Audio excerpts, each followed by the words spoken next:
You won't hear much talk about the island guy around here, at least not out in the open, but over on Patreon we can dive into that. What rarely gets discussed though is his connection to crypto.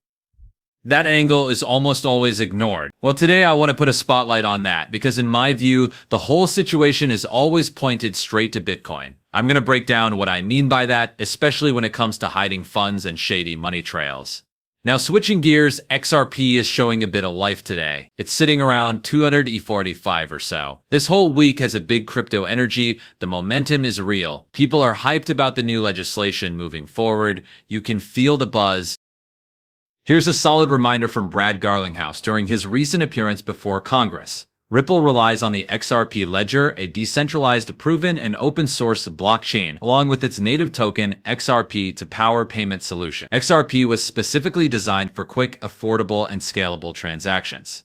Since day one, Ripple has chosen to engage proactively with lawmakers and regulators rather than sidestepping them. Take a look at this update from Paul Barron. He's hinting at some major news dropping this week. Word is, Ripple has officially filed for a U.S. national bank charter with the Office of the Comptroller of the Currency. If approved, Ripple would make history as the first ever crypto company to secure a federal banking license under the newly passed Genius Act. This could be a game changer for the entire digital asset space. Joining me now is Senator Cynthia Lummis. Now, the mission behind all of this is pretty straightforward. We want to position the United States as the global hub for cryptocurrency. And if there's one person on Capitol Hill who's been tirelessly pushing that vision forward, it's Senator Lummis. Senator, let me just say, it's been amazing to watch this unfold. Could you have predicted the pace and scale of crypto's growth and recognition here in Washington compared to just a year ago? Senator Lummis, honestly, Charles, I couldn't have. A year ago, we were dealing with a banking committee that hadn't moved a single piece of legislation in 7 years. And now in the 8th year, we managed to get the Genius Act introduced and passed through the Senate. Over in the House, they're advancing both comprehensive market structure bills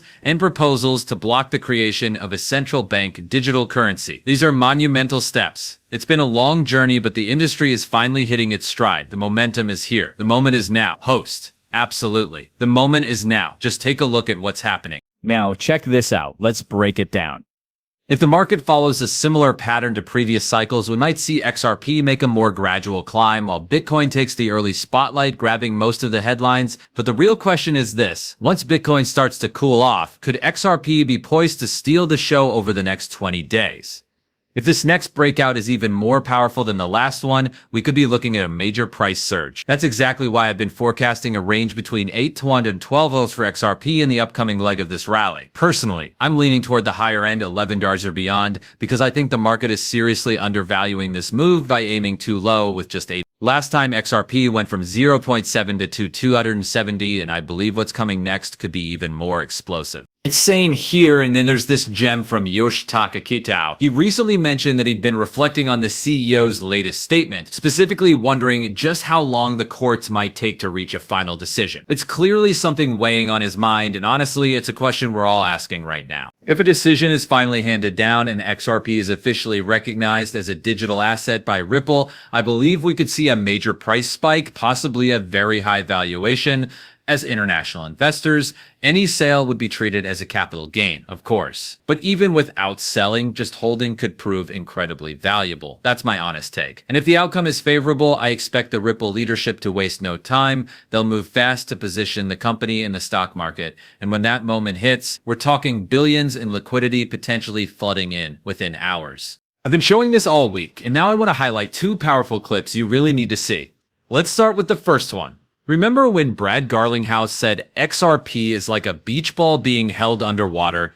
That metaphor has never felt more accurate. XRP just sits there full of potential, and the moment it's released, it could skyrocket.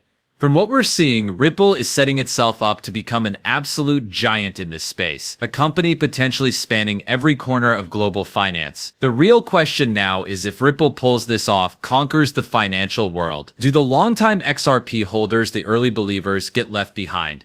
Well, here's the thing. All of this still runs on the XRP Ledger, powered by the XRP token itself. The real value lies in the underlying protocol. Just like Glenn Hutchins once said, price is a distraction. The value is in the protocol. Ripple has always focused on growing that protocol despite the fear, uncertainty, and doubt. Some say Ripple's launching RLUSD, so XRP might get sidelined. But the reality, these systems need a foundation, and that foundation is XRP. Yes. The price has been frustrating. It moved sideways for years at 22 cents, and now people are grumbling that it's stuck at 2, but that's not a bad problem to have.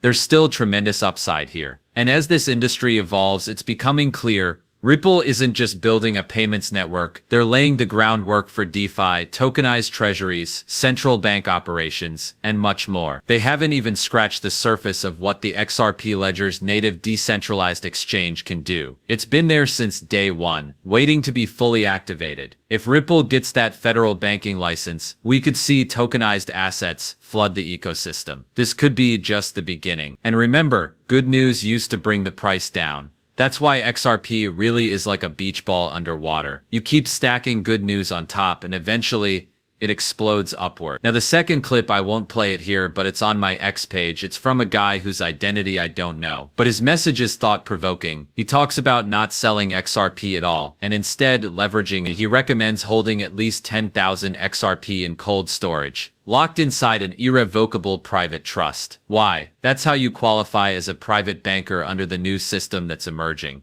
According to him, selling is the worst mistake you could make. Why? Because once you sell, your XRP goes back into the market, and the other side, including global central banks and institutional players, will just scoop it up. The strategy is to leverage, collateralize, and tokenize everything. Your home, your business, your asset. That way you grow wealth without selling, and stay in control. For younger investors, the new wave of crypto millionaires, he warns.